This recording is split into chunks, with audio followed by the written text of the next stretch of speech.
샬롬, 거래의 기술 11번째. 그 이틀 뒤에는 내가 전혀 예상치 못했던 또 다른 중요한 발표가 있었다. 타임스 스퀘어에 거대한 새 호텔을 짓기 위해 지난 2년 동안 끈질기게 금융 지원을 요청해온 포트머너 소시에이트라는 회사가 은행에 지원을 이끌어낼 길이 없어 결국은 호텔 설립 계획 자체를 포기하기로 했다고 발표해버린 것이다. 어쨌든 그것은 나에게 나쁜 소식이었다. 왜냐하면 당시 나는 뉴욕시에 투자를 하는 일이야말로 센스가 있는 일이라는 것을 입증시켜줄 증거들이 가능한 한 많이 필요했기 때문이다. 그러나 다른 한편으로 뉴욕시를 상대로 협상을 하는 데에서는 포트먼 이소시에이트의 경우가 오히려 도움이 되었다. 나는 뉴욕시에 대해 포트먼의 실패를 예로 들면서 내가 금융 지원을 이끌어낼 수 있는 유일한 길은 뉴욕시가 세금 감면 혜택을 주는 것이라고 강조했다. 1976년 초 뉴욕시 평가국은 세금 감면 프로그램의 내용을 변경키로 결정했다. 이에 따라 호텔은 뉴욕시에 판 다음 다시 그것을 시로부터 임차하는 대신 나는 도시개발 공사를 상대로 모든 거래를 하게 됐다. 그렇게 된 이유는 기술적인 것이었지만 어쨌든 실질적으로 나에게는 오히려 이롭게 된 셈이다. 뉴욕시와 달리 도시개발공사는 빠른 시간 내에 그리고 효과적으로 주민들의 대거를 명할 수 있는 합법적인 권리를 갖고 있었다. 소위 재산 수용권. 이 문제로 인해 개인 개발업자들은 몇 달 심지어는 몇 년을 끄는 경우마저 있다. 그러나 그해 4월까지도 평가국은 나의 세금 감면 문제에 대한 논의를 끝내지 않았다. 그럴 쯤 이에 대한 반대가 거세게 일기 시작했다. 가장 강한 반발은 다른 호텔업자들로부터 나왔다. 뉴욕시의 호텔협회 회장인 엘버트 포미콜라는 나에게만 세금 감면 혜택을 주는 것은 세금을 내고 있는 다른 호텔업자들에 비해서 불공정한 특혜를 베푸는 조치라고 비난했다. 힐튼의 대표인 엘포스 셀러먼은 나에게 10년 정도의 세금 감면 조치를 해주는 것은 이해가 가는 일이지만 그 이후에는 모든 사람들이 동등한 입장에서 경쟁할 수 있도록 해야 한다고 말했다. 호텔 업계에서 다른 사람보다 성공을 거두고 그로 인해 대다수의 다른 업자들로부터 질투를 덜 내고 있는 해리 햄슬리까지 뉴욕시와 나의 협상이 다소 터무니없는 것처럼 보인다고 말했다. 시평가국이 결정을 내리기 바로 직전 3명의 시위원회 위원들은 코모도어 호텔 앞에서 협상을 비난하는 기자회견을 가졌다. 나는 그것을 별로 대수롭지 않게 여겼다. 왜냐하면 그들은 어디까지나 정치인이기 때문이다. 그들은 이 문제가 유권자들이나 언론의 지지를 받을 것으로 감지한 것이며 그래서 유리한 쪽으로 붙어선 것뿐이다. 나는 반대 여론이 늘어나고 있는 데 대해 걱정은 됐다. 하지만 그래도 공개적으로 내가 취할 수밖에 없는 입장은 반대 여론에 맞서 싸우고 비판자들에게 전혀 양보를 하지 않는 것이었다. 훗날 한 기자가 나에게 어떻게 40년간 세금 면제를 받게 됐느냐고 물었을 때 나는 왜냐하면 50년을 요구하지 않았기 때문이다 라고 답변했다. 우리에게 반대하는 주장들의 기본 요지는 뉴욕시가 나를 상대로 너무나 후한 협상을 하고 있다는 것이었다. 세금 면제의 기한은 단지 그중 일부에 지나지 않았다. 그 외에도 반대자들은 내가 뉴욕시와 나누기로 한 이익금에 대해서만은 세금 감면 혜택을 베풀지 않아야 한다고 주장했다.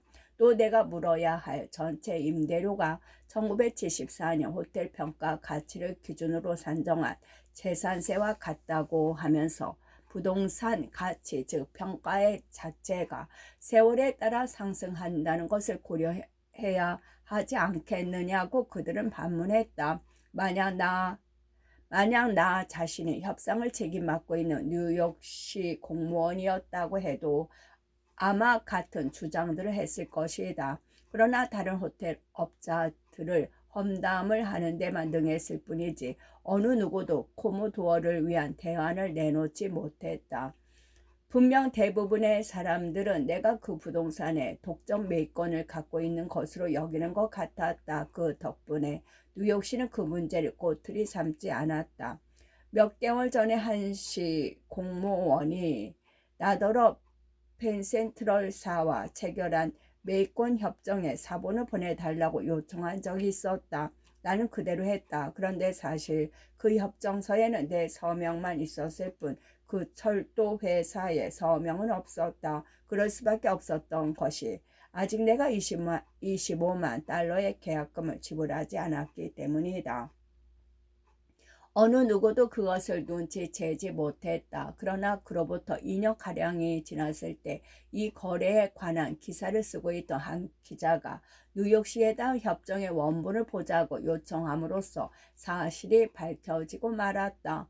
평가국이 나의 계획에 대한 결정을 내리기 위해 세 번째 회합을 갖기로 예정한 2주일 전쯤에 마침내 코모도어에 대한 하나의 대안이 제시됐다. 이 대안은 지리상으로 별 가치도 없는 장소들에다가 싸구려 호텔들을 수없이 많이 지어놓고 있는 한 기업체가 내놓은 것이었다. 그들은 만약 뉴욕시가 코모도어의 소유권을 갖게 된다면 자기네끼리 기꺼이 시로부터 그 호텔을 사서 수백만 달러를 들여서라도 개축을 할 것이며 또 모든 이익금을 시와 나누는 것은 물론 특혜도 받지 않을 것이라고 말했다. 그러나 이것은 문제투성이 회사가 내놓은 설익은 제안이었기 때문에 오히려 나의 입장만 유리해졌다. 확신하건대 결정타를 날린 것은 팔미에리와 펜세트럴 사였다. 당시 어느 누구도 코모도어가 셔터를 내리고 문에 빗장을 지르는 일만을 원치 않았다. 그해 5월 12일 팔미에이트는 펜세트럴사의 결정에 따라 코모도어 호텔은 앞으로 6일 이내에 완전히 문을 닫게 될 것이라고 발표했다. 그런데 시한의 마지막인 6일째 되는 날은 평가국이 나의 세금 감면 문제에 대한 결정을 위해 네 번째로 회동하기로 예정한 바로 전날이었다. 반대자들은 즉시 이 발표가 뉴욕시의 압력을 가기 위한 계략이라고 주장했다. 나는 6일이라는 시한에 조금도 불안을 느끼지는 않았다. 그런데 사실 펜실트럴 사는 이미 6개월 전에 다가올 여름까지 호텔 문을 닫을 계획이라고 발표한 적이 있었다. 더욱이 1976년 한 해 동안의 총 적자액은 460만 달러로 예상되었다. 5월 19일 뉴욕시에서 발간되는 모든 신문들은 일면의 코모도 호텔을 떠나는 마지막 임차인들과 새로운 직장을 물색하고 있는 수백 명의 호텔 종업원들 및 호텔의 폐점으로 불안에 떨고 있는 인근 상점 주인들에 관한 기사들을 가득 실었다. 그 기사들은 분명 나를 다치게 하지는 않았다. 5월 20일 마침내 평가국은 8대 0의 만장일치로 나에게 전면적인 세금 감면 혜택을 베풀어 주기로 결정했다.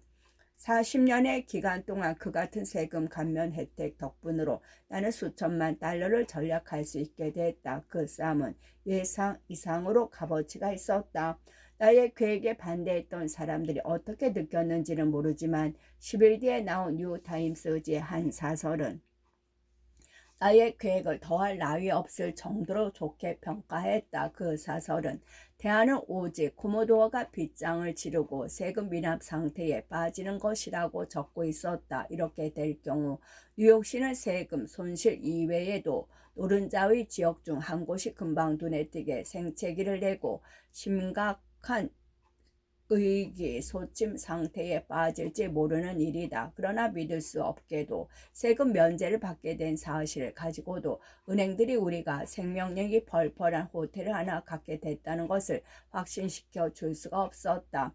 돌이켜 생각해봐도 당시 우리가 계산해낸 수치들에 대해 은행들이 의구심을 갖고 있었다는 것은 도대체 믿을 수가 없는 노릇이다. 그러나 그것은 당시 상황이 그만큼 어려웠다는 것을 말해준다. 1974년 경우 코모도어는 개실당 하룻밤에 평균 $20 80센트를 받았다. 이때는 투숙률이 40%를 넘어서야 겨우 수지가 맞았다.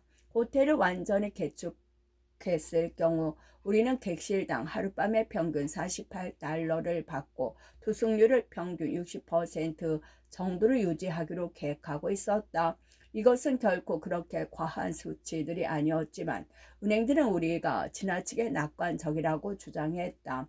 1980년 9월 우리는 호텔 문을 열었을 때 판정은 내려졌다. 우연하게도 이때는 또 뉴욕시가 그동안의 침체에서 벗어나기 위해 막 기지개를 켜고 있을 때였다. 그 덕분에 우리는 투숙률 평균 80% 이상에다 객실당 $115의 요금을 받을 수 있었다. 1987년 7월 현재 우리는 객실료를 $175로 올렸으며 투숙률은 평균 90%가량을 유지하고 있다. 결국 우리는 두 곳으로부터 금융 지원을 받아냈다. 하나는 본업 외에 많은 부동산을 소유하고 있는 에퀴터블 생명보험협회였다. 에퀴터블 부동회사의 대표인 조지 피콧은 그랜드 하얏트 코모도어의 개칭을 위해 $3,500만 내놓기로 동의했다. 그들이 그렇게 하기로 결정한 1차적인 이유는 그곳이 곧 뉴욕시를 위해 이로운 일이라고 생각했기 때문이다. 다른 하나는 바월이 저축은행이었다. 길을 사이에 두고 코모도어와 마주보는 곳에 본사를 두고 있는 이 은행은 $4,500만 빌려주기로 동의했다. 그들은 또 그들 나름대로의 실질적인 동기를 갖고 있었다. 그 자신들이 은행 주위가 지옥 같은 곳으로 변하는 것을 원치 않았던 것이다. 나는 완전히 새로운 빌딩을 세우는 대신에 단지 코모도어를 개축함으로써 수백만 달러를 절약할 수 있었다. 사실 거의 모든 사람들은 내가 대대적인 개축에 지나치게 많은 돈을 쓰는 것에 대해 반대했다. 우리가 코모도어의 벽면을 반사가 잘 되는 유리로 완전히 덮어버리려는 계획을 발표한 바로 그날부터 반대자들과 보존 옹호론자들은 신경질적인 반응을 보였다.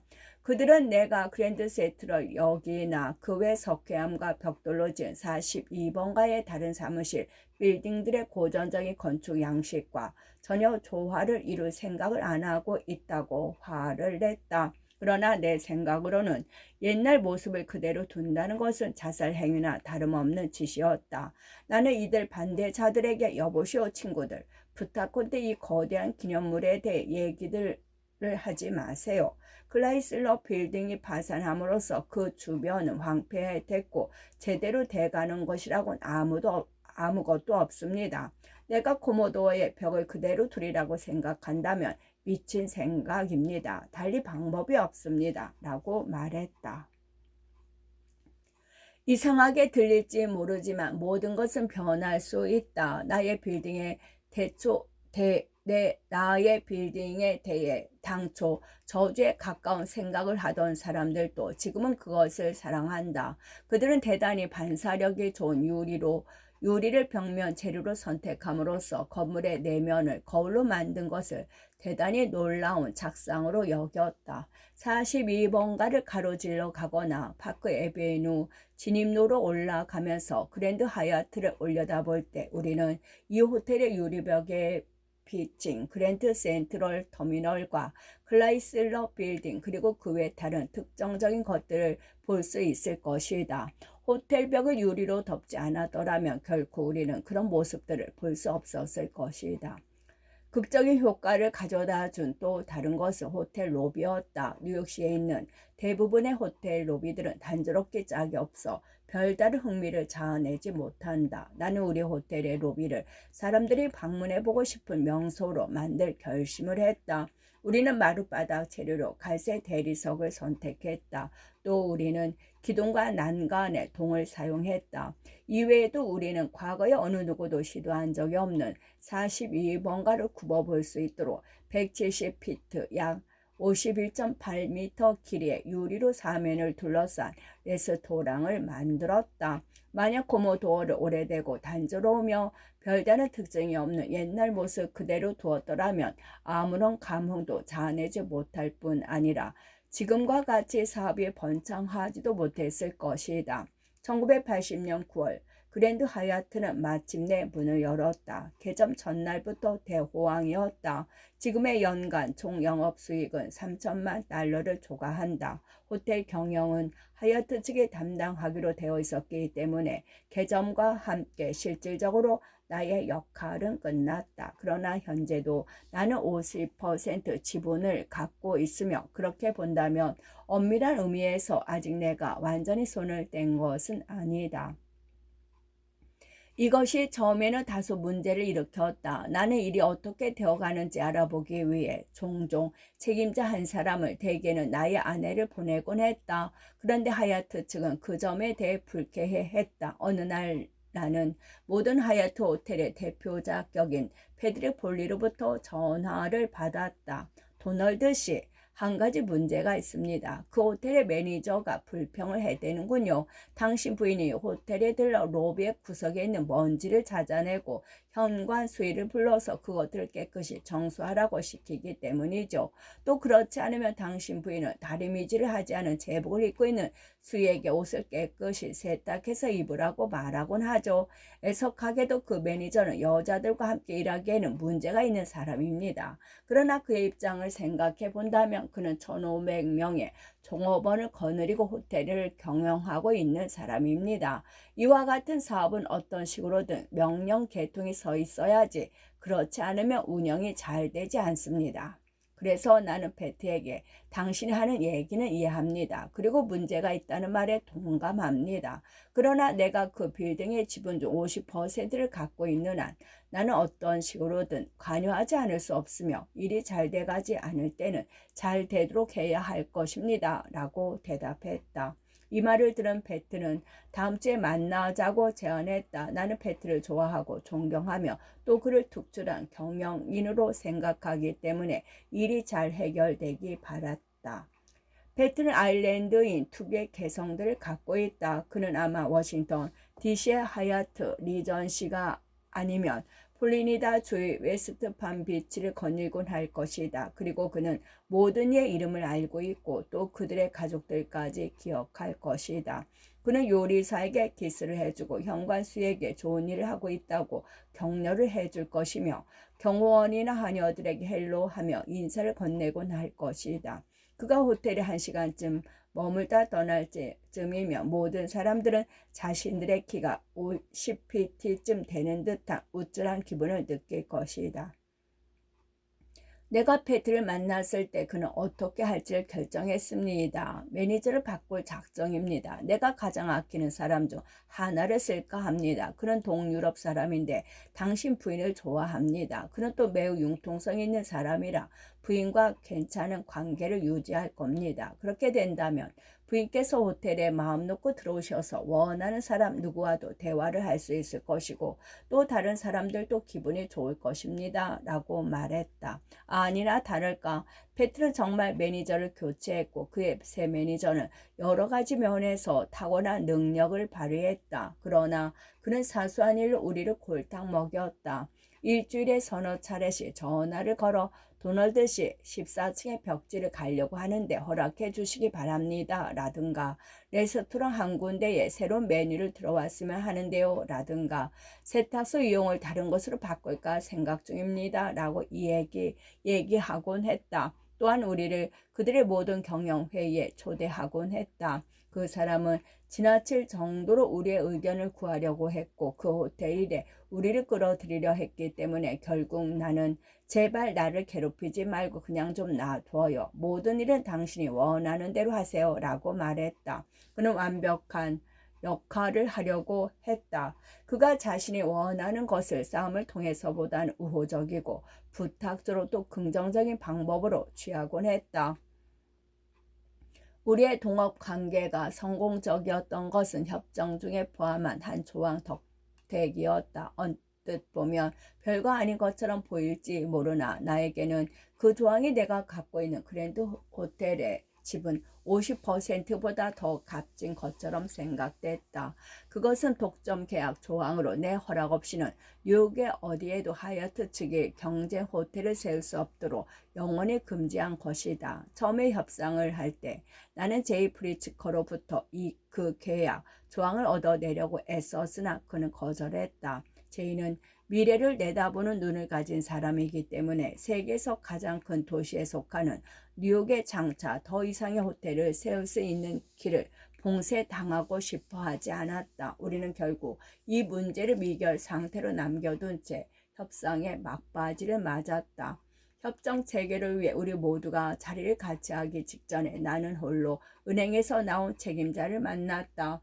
나는 그에게 이번 협상은 은행에 대부를 해주는 협상치고는 다소 덩치도 크고 위험 부담도 많은 것임을 우선 지적했다. 그러고 난 뒤 나는 은행의 대부금을 더 확실하게 보호할 수 있는 방법은 하얏트 측의 제약을 가하는 조항을 계속 고수함으로써 하얏트가 2년 뒤에 바로 42번가에다 또 다른 호텔을 짓는 것을 막는 것이라고 그에게 말했다. 그 은행가는 즉시 말뜻을 알아챘다.